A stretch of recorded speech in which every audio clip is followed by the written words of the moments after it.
Hi everyone, so today we are going to be introducing Dr. Kopp, who is a professor usually in world politics this afternoon at Furman University. So this is Dr. Kopp. So tell us a little bit about your worldly travels as far as going to China and going to Taiwan and all that good stuff.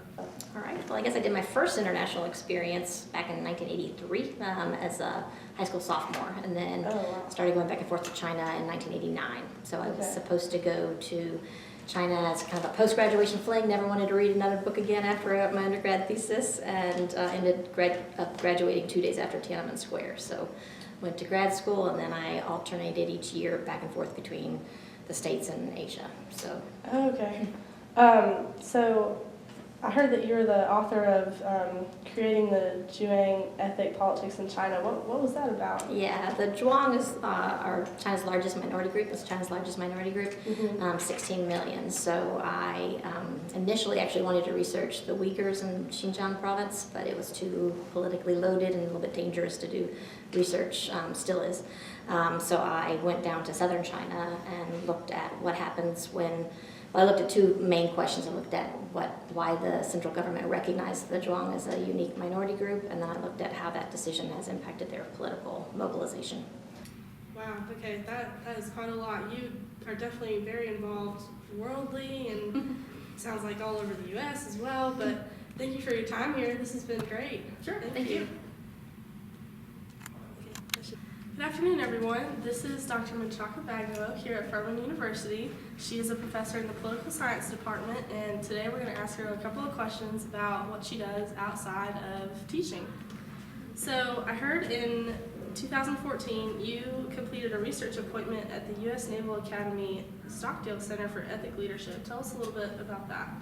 That was a very special opportunity for me because what it allowed me to do was to get to spend time asking these sort of abstract philosophical questions in a really practical context. So everything that people are working on there is constantly being drawn back to the question, like, does it work?